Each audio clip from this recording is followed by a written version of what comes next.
बिस्मिल्लाहिर्रहमानिर्रहीम। मुअज़्ज़िज़ दोस्तों, अस्सलाम वालेकुम। कहते हैं कि इंसान का मुकाम फरिश्तों से बुलंद है। अगर ऐसा ना होता तो फरिश्ते कभी भी हज़रत आदम अलैहिस्सलाम को सजदा ना करते। आज की हमारी इस वीडियो का टॉपिक भी इसी के मुतल्लिक है। तो वीडियो को आगे बढ़ाने से पहले आप दोस्तों से एक छोटी सी रिक्वेस्ट है कि वीडियो को लाइक और चैनल को सब्सक्राइब करना मत भूलिएगा। दो ऐसे फरिश्ते जो अल्लाह ताला के यहाँ बहुत ही नेक और परहेजगार थे, लेकिन जब दुनिया में आए तो ऐसी क्या गलती कर बैठे कि उनको अल्लाह ताला ने दुनिया में ही सजा दे दी। ये किस्सा हजरत सुलेमान अलैहिस्सलाम के ज़माने से शुरू होता है। सुलेमान अलैहिस्सलाम को जो मोजज़ात अता हुए थे वो हिकमत इलाही के मुताबिक ऐसे अता हुए जो जादू और जादूगरों की दस्तरस से बाहर थे। मसलन अल्लाह ताला ने तमाम सरकश जिन्नों को आपके ताबे कर दिया था और सुलेमान अलैहिस्सलाम उन जिन्नों से सख्त मुशक्कत का काम लेते थे। हवाएं आपके ताबे थी जो आपका तख्त महीनों की मुसाफत पर पहुंचा देती थी। परिंदे भी आपके ताबे थे और आप उनसे भी काम लेते थे। आप परिंदों की बोली समझते थे और परिंदे भी आपकी बात समझ जाते थे। जब सुलेमान अलैहिस्सलाम इस दुनिया से चले गए तो शैतान यहूदियों ने कहा कि सैयदना सुलेमान अलैहिस्सलाम तो ये सब कुछ जादू के जोर पर करते थे, और उसकी दलील ये पेश की कि सुलेमान अलैहिस्सलाम के दफ्तर में जादू की बेशुमार किताबें मौजूद हैं। गोया जो काम सुलेमान अलैहिस्सलाम ने इस फितना के सद्देबाब के लिए किया था, उन यहूदियों ने उसी फितना को उनकी सल्तनत की बुनियाद करार देकर उन पर एक मकरो इल्जाम आयद कर दिया।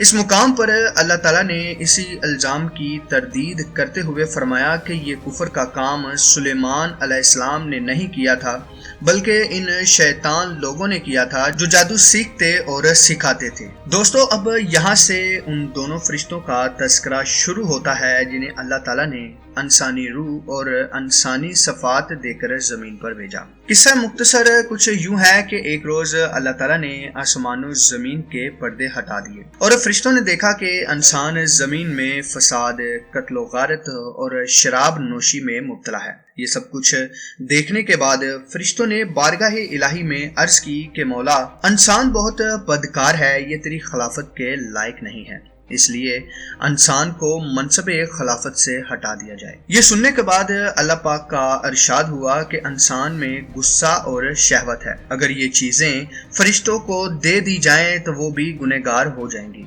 फरिश्तों ने कहा कि हम तो कभी भी गुनाह के करीब ना जाएंगे, ख्वाह कितना ही गुस्सा और शहवत हो। फिर अल्लाह ताला ने इरशाद फरमाया कि अच्छा, तुम अपने जमात में से कोई से दो फरिश्ते चुन लो जो तुम्हारे ख्याल में सबसे ज्यादा परहेजगार हों।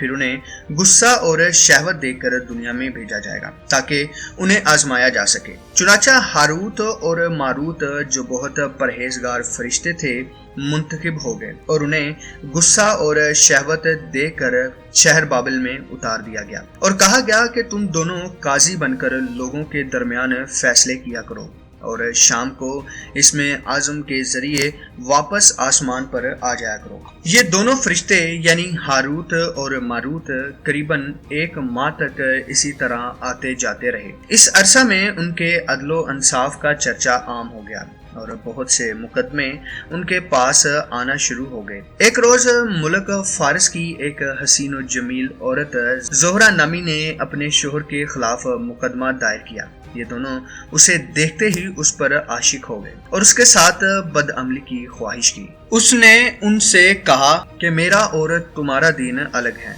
और मेरा शोहर बहुत गैरतमंद है, अगर उसे पता चला तो वो मुझे कत्ल कर देगा। इसलिए अगर तुम अपनी ख्वाहिश पूरी करना चाहते हो तो पहले मेरे शोहर को कत्ल करना होगा और जिस बुत की मैं पूजा करती हूँ उसे सजदा करना होगा। उस औरत की शराइत सुनकर दोनों ने इनकार कर दिया।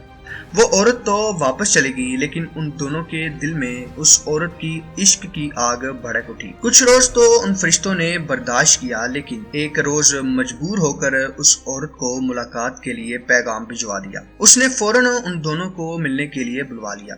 جب یہ دونوں وہاں پہنچے تو وہ خوب بناؤ سنگار کر کے بیٹھی تھی۔ اس نے کہا کہ مجھے پتا چلا ہے کہ تم دونوں اسم اعظم جانتے ہو، تو اپنی خواہش کے حصول کے لیے یا تو مجھے اسم اعظم بتا دو یا پھر اس بت کو سجدہ کرو جس کو میں سجدہ کرتی ہوں، یا میرے شوہر کو قتل کر دو یا پھر شراب پی لو۔ دونوں فرشتوں نے سوچا کہ اسم اعظم تو اسرار الہی ہے، اسے فاش نہیں کیا جا سکتا، اسی طرح بت کو سجدہ کرنا یا کسی کو قتل کرنا بھی کبیرہ گناہ ہے، اس لیے چلو شراب لاؤ، ہم شراب پی لیتے۔ جب وہ دونوں شراب پی کر مست ہو گئے تو اس عورت نے اپنی چالاکی سے ان دونوں سے بت کو سجدہ بھی کروا لیا، اپنے شوہر کو قتل بھی کروا لیا، اور اس میں اعظم معلوم کر کے اپنی شکل بدل کر آسمان پر جا پہنچی، اور حق تعالیٰ نے اس کی روح کو زہرہ ستارے سے متصل کر دیا۔ دوسری جانب جب ہاروت اور ماروت کو ہوش آیا تو وہ اسم اعظم بھول چکے تھے اور اپنے کیے پر نادم اور شرمندہ تھے۔ حق تعالیٰ نے فرشتوں سے فرمایا کہ انسان میری تجلی سے دور رہتا ہے، لیکن یہ دونوں فرشتے یعنی ہاروت اور ماروت تو ہر شام حاضر بارگاہ ہوتے تھے، یعنی کہ میری بارگاہ میں واپس آ جایا کرتے تھے، پھر بھی شہوت سے مغلوب ہو کر گناہ کر بیٹھے۔ تو اگر انسان سے گناہ سرزد ہوتا ہے تو اس میں تعجب کی کیا بات ہے؟ یہ سن کر تمام فرشتوں نے اپنی خطا کا اقرار کیا اور انسانوں پر لعن طعن کرنے کی بجائے ان کے لیے دعائے مغفرت کرنے لگے۔ پیارے دوستو، جب ہاروت اور ماروت کو بابل شہر میں اتارا گیا تب حضرت ادریس علیہ السلام کا زمانہ تھا۔ ہاروت اور ماروت حضرت ادریس علیہ السلام کی خدمت میں پیش ہوئے اور اللہ کے حضور معافی کی درخواست کی۔ آپ نے دونوں کے لیے دعائے مغفرت کی، جس کے کئی روز بعد اللہ تعالیٰ کی طرف سے جواب آیا کہ ان دونوں کو اختیار دیا گیا ہے، چاہے تو دنیاوی عذاب قبول کر لیں یا آخرت کا۔ انہوں نے سوچا کہ دنیا کا عذاب ایک نہ ایک دن ختم ہو جائے گا، لیکن آخرت کا عذاب نہ ختم ہونے والا ہے، اس لیے دونوں نے دنیاوی عذاب قبول کر لیا۔ چنانچہ حق تعالیٰ نے حکم دیا کہ ان دونوں کو لوہے کی زنجیروں میں جکڑ کر بابل کے کنویں میں اوندا لٹکا دیا جائے، اور یہ عذاب ان پر قیامت تک یوں ہی شدید رہے گا اور آخر کار ان کو نجات ملے گی۔ دوستو، یہاں پر آپ کے علم میں تھوڑا سا اضافہ کرتا چلوں کہ یہودیوں کا عقیدہ تھا کہ سلیمان علیہ السلام ایک جادوگر تھے جنہوں نے ہاروت اور ماروت نامی دو فرشتوں سے جادو کا علم سیکھا تھا، اور جس کی وجہ سے وہ بادشاہ بن گئے۔ اس لیے وہ سلیمان علیہ السلام کو نبی نہیں مانتے تھے بلکہ سینٹ سلیمان کہتے ہیں اور بادشاہ تسلیم کرتے ہیں اور سلطنت سلیمان کے نام سے مخاطب کرتے ہیں۔